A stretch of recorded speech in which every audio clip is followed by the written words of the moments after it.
Good morning, good evening, good afternoon, no matter where you are, whenever you're watching this. Welcome to Floating in Dreams. Today we are going to do something differently here on the channel. We are going to do a tea time chat, and today we are going to be discussing what happened to Urban Decay. Welcome to everybody watching today's video. Thank you so very much for being here. Yes, we're doing something differently.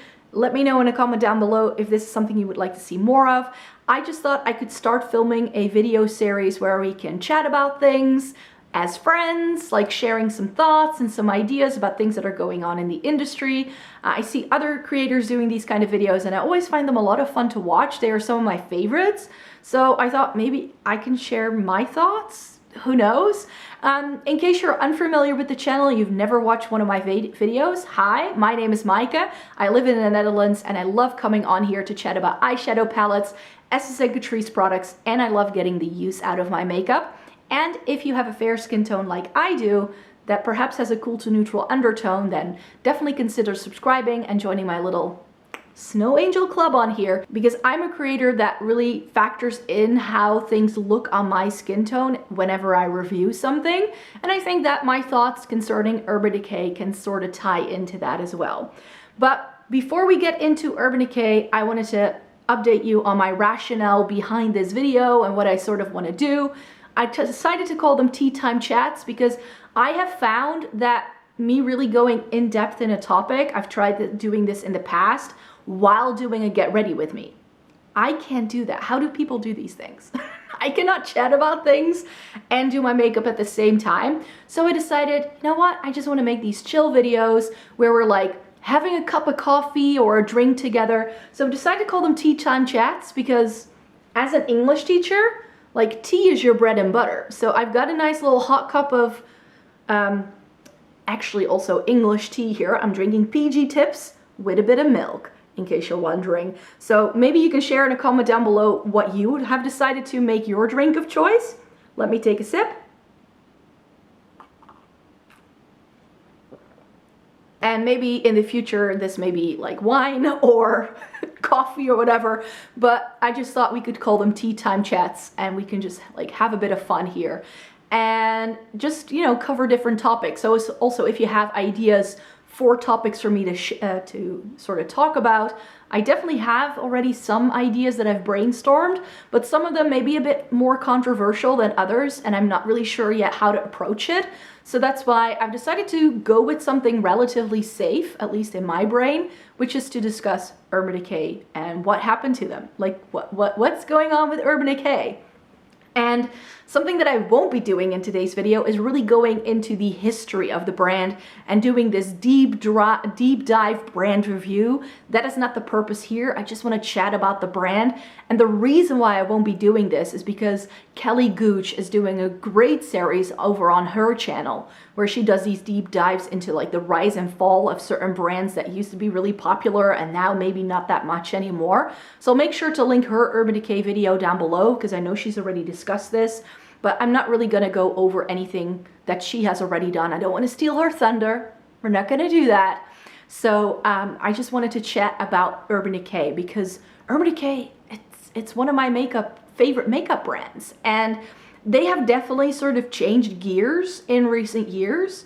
And I think there are reasons behind it. Now, I'm not a brand insider, so I'm just coming at this from what I see as a consumer and what I've seen happening to the brand. So definitely have a couple of points here that I would like to discuss. So the first thing I need to address here is my relationship with the brand. Now, I'm not someone who's ever received any PR from the brand. I've never been on brand trips or anything like that. So I don't really have a relationship with them other than my experience buying from the brand. But I've been buying from Urban Decay for a long time. I was around when they were all the rage, and their primer potion was the game changer when I discovered beauty blogs and I finally found a way to make my eyeshadow stick. It was like, oh, and it was between Too Faced Shadow Insurance and Urban Decay's primer potion, which at the time still came in this like wand-like sort of, well, I'm not sure what the style is called, but like this really nice like potion kind of bottle as well, before it came into the squeezy tube. And I remember buying that and I had to like buy it off some weird website in the UK. And then I think I also got 1 or 2 of the palettes, and this must have been like 2009, 2010. Like this was before the release of the Naked palette. So I was around for that hype happening. And for me, Urban Decay has always been a brand that sort of like verges on being a little bit more experimental and exciting, but also still wearable at the same time. That's always what the brand has been for me. And they were definitely sort of like going back and forth between those things. And they used to do some really exciting, interesting things in their releases.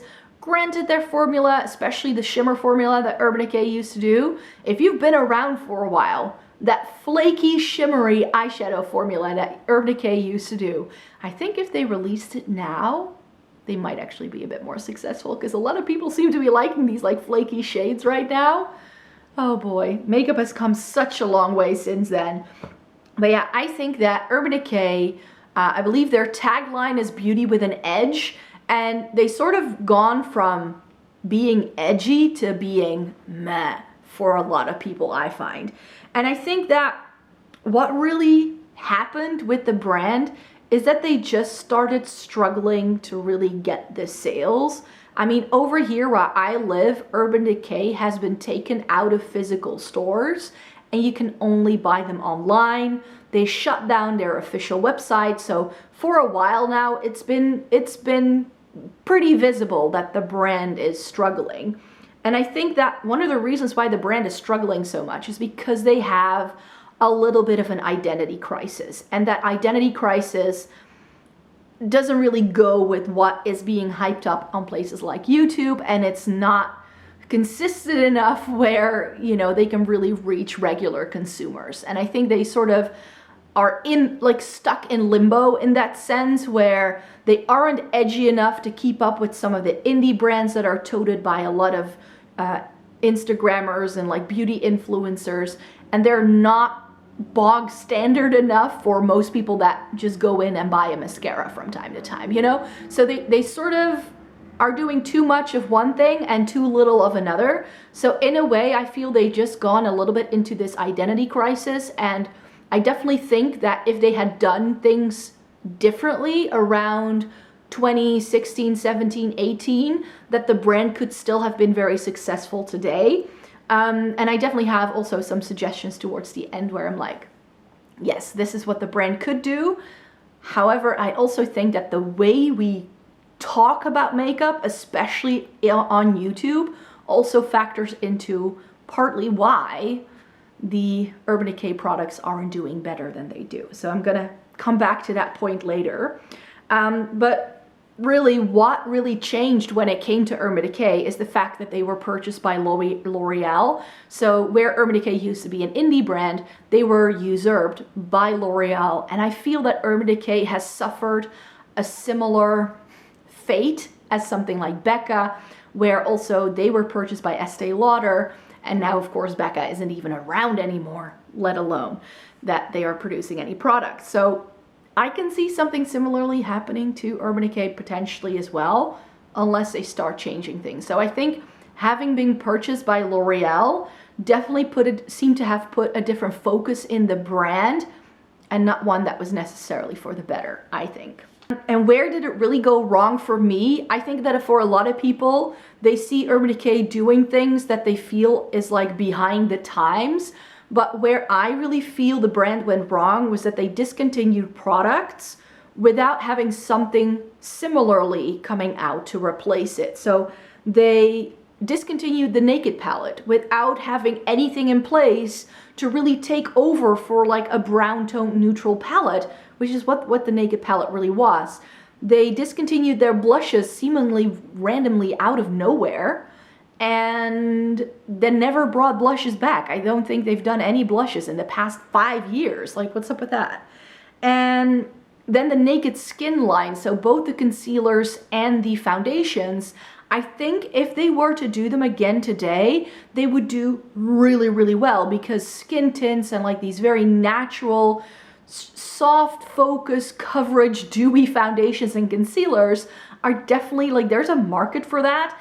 And I think that they kind of discontinued it because they I think the prediction was that everything went very full coverage or medium coverage, because that's what the Stay Naked was for me. And they discontinued their Naked Skin in favor of that Stay Naked line. And I think there again, the brand sort of made the wrong prediction and discontinued that Naked Skin line. And that was a bit sad. And finally, for discontinued products, I wanted to chat about their Vice lipsticks. So they used to do, was it called the Revolution lipsticks? That I think was the first time they did lipsticks, which first came out in a cream and then in a matte. And then when they launched the Vice lipsticks, a lot of the shades from the Revolution line were still in there, but there were 100 shades. And here again, I think Urban Decay did something really cool and exciting, but I think they just found that the margins on some of the shades that just weren't selling well, like you could tell in store usually which shades would sell and which ones didn't. And I think they were hoping that the best sellers like a Back Talk and a Naked and was it 1993? Like that those shades could carry the line and that they could still have like these wacky, strange shades that they were also doing. I mean, they were one of the very few actual brands at like a Sephora that had a full-on black lipstick. I mean, luckily Fenty is now doing things like that, but Urban Decay did that first, I guess. And now they've discontinued the Vice line, and now we get a different Vice lipstick line, which is vegan, which is good, but there are far fewer shades and the shade range just isn't that exciting anymore.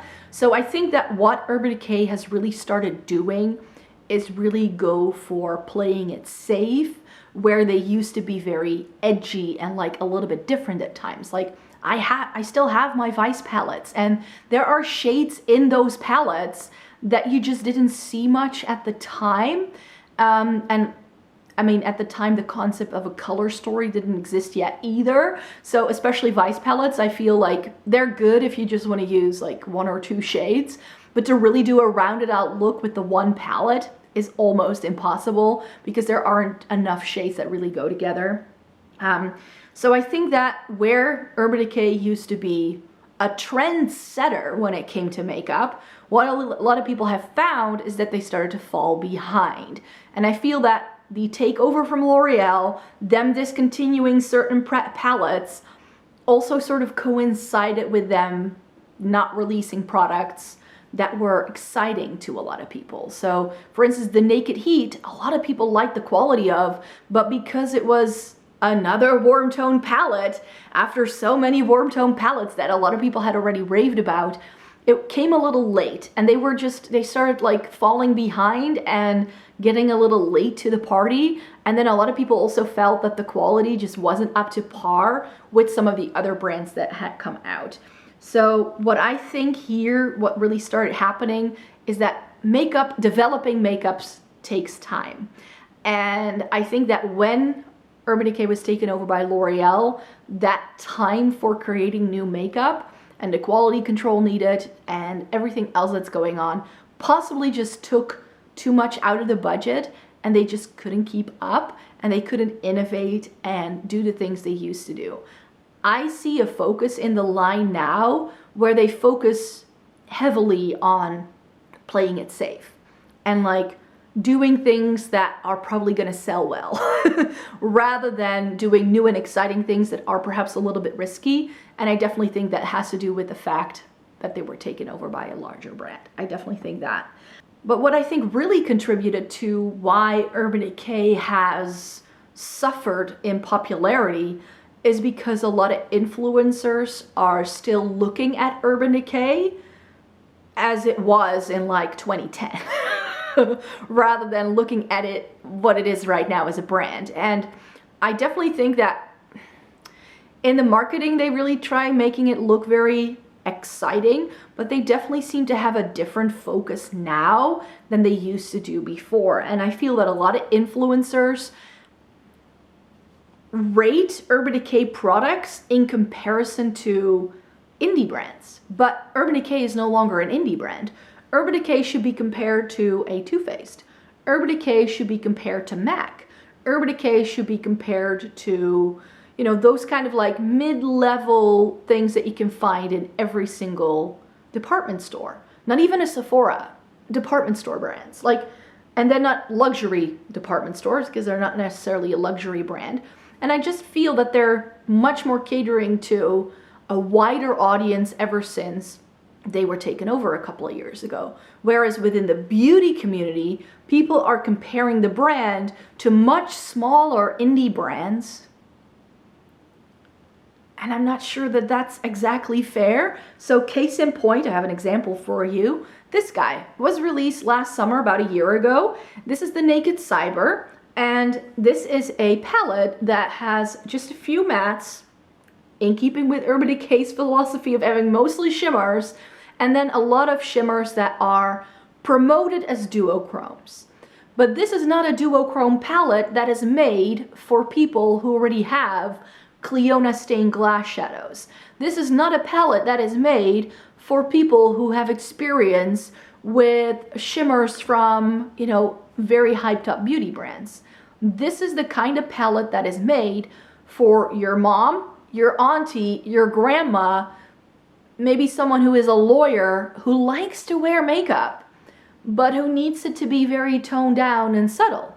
That's what this does in my brain. And if you look at it from that perspective, is this a good palette that has a sheer formula that you can build up, that can look great if you're out and about on a day-to-day basis and you're not an avid makeup lover that does cut creases on every single day?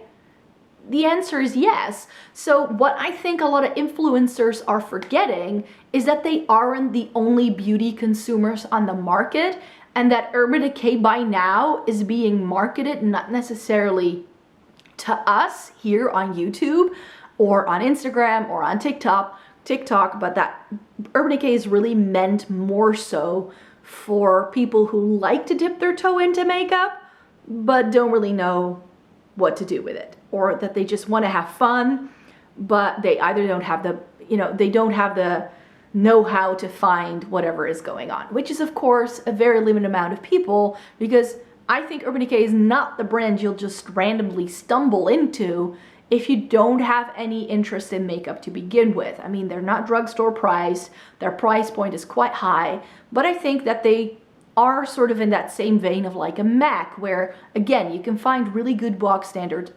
favorites and staples to your makeup collection, but where you can also find more exciting things. And I think that that is what Urban Decay is kind of going for.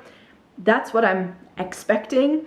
So for me, I think there's just a difference between makeup that caters to the audience of like the regular consumer versus makeup that is marketed towards beauty enthusiasts. And I just feel that those two things are muddled together a lot when people are reviewing Urban Decay. I mean, when it comes to people saying, oh, these shades aren't pigmented, oh, they're not that flippy, like with the Naked Cyber, that's what you heard a lot. But I think you need to ask yourself, what kind of makeup do you like to do? And then what does the makeup do? And does that then mean that the makeup is bad if it doesn't live up to your expectations? In my point of view, the answer is no. I always say this may not be for me because, you know, if I try a matte foundation, people, I know it's not going to work for me because I've got dry skin, I've got texture, I'm not 20 something, I'm in my late 30s, I've got fine lines, so most matte foundations just don't look good on me. But that doesn't mean that it's a bad foundation, it just doesn't go with my skin type. That's a difference from saying, oh, this is a bad eyeshadow palette because it's not pigmented. This eyeshadow palette is trying to do something else. And it's not doing what you think it should do, so mention that. But that's very often not mentioned. Very often people go like, this eyeshadow isn't pigmented, so it's bad. Like, that's literally how far it goes.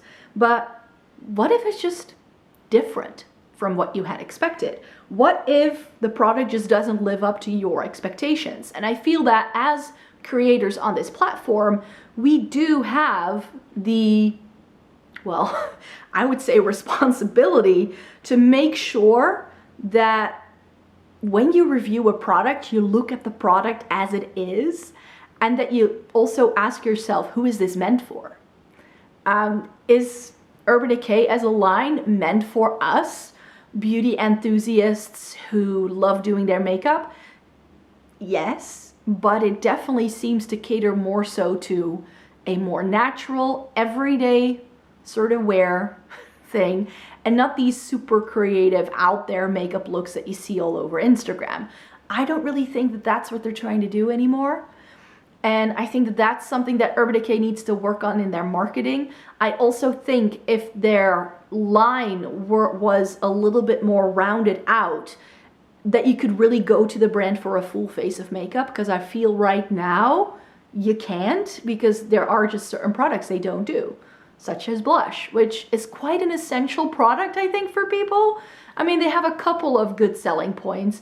I mean, that primer potion, I'm pretty sure, is still doing well. However, so many affordable brands have come out with eyeshadow primers that are just as good. So it's, to me, it's just that Urban Decay they had such a high level of success, and it has cost them dearly because they were duped out a lot. A lot of affordable brands tried to see if they could do that product as well because it was doing so well. And I think that that's why they ended up discontinuing so many products in their line, just to hopefully be able to create something new that does as well. But then because people wanted other things, their products no longer get hyped up, and they are also not reaching the regular consumers who might enjoy the things they are currently doing, because their marketing just isn't really, not really doing it for me either.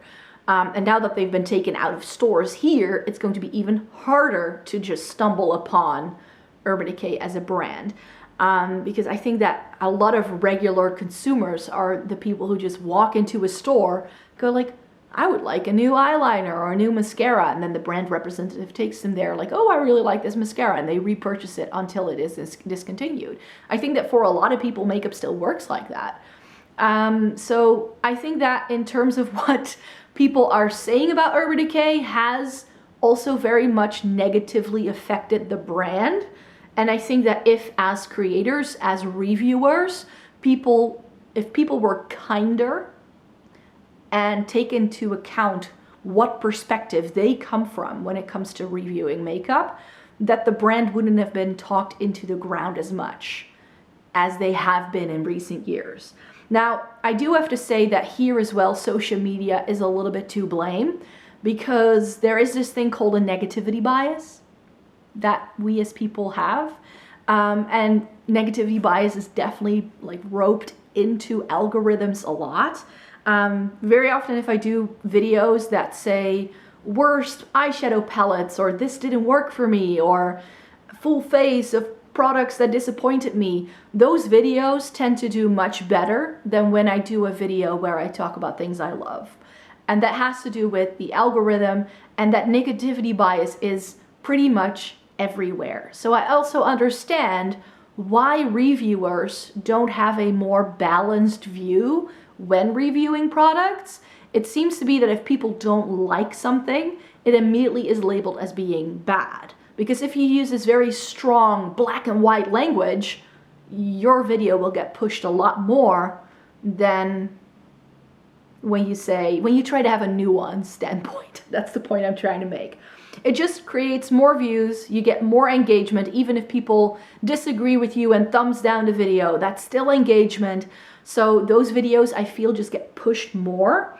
So saying something is bad, rather than I don't like this because it doesn't go with my makeup aesthetic, is just going to get you more views. And I definitely think that that also factors into why Urban Decay isn't liked more, because a lot of people are still comparing it to what the brand used to be. But I don't think Urban Decay has tried to really be this super edgy, interesting, innovating makeup brand for the past 5 years. So why are we still talking about them like they are? So for me, definitely there have been releases where I'm like, I'm not really sure. And also this one, I wasn't sure of, but then I tried it and I was like, oh, but this can be really pretty for work if you do want to wear something that's a bit more interesting, a bit more unique, different from your everyday brown tones, then this can be a really lovely palette. So I definitely think that Urban Decay just, I'm not sure if the brand can fix this, if they can come around from this. I would suggest if I had any stakes in Urban Decay, what they could change is to, first of all, bring out blush. 2, make sure you bring out a good skin tint-like product. The Hydromaniac is not a skin tint. That is a medium coverage product. It's more like a It Cosmetics CC cream kind of product than a skin tint is. But if they were to do more sheer coverage products, I think they could dabble into the same market as, for instance, like Glossier or like these other like rare beauty kind of brands where it's like sheer, more everyday, because there's definitely a market there. And I think Urban Decay can definitely bridge that gap if they were to really commit. And I'm not really seeing them doing that. So it could very well be that they go the same route as Becca and that in a few years from now, you no longer can get any Urban Decay products. But I surely hope that the brand can like make a turnaround and do some things that people will have people fall in love with them again. Not focusing on eyeshadow palettes. I don't think that's what they should do. I think they should really go more into complexion and cheeks. That's what I think is going to really get this brand back on its feet. So I really hope you enjoyed watching today's video. That's everything I wanted to talk to you about today. I hope it wasn't too ranty or rambly. I just kind of sat down, had some notes, and filmed the video. So I really hope you enjoyed watching today's video. Give it a thumbs up if you liked it. Subscribe to my channel if you'd like to see more by me. I make several videos a week. Subscribe to the channel if you'd like to stick around, and I hope to see you in my next one. Bye bye!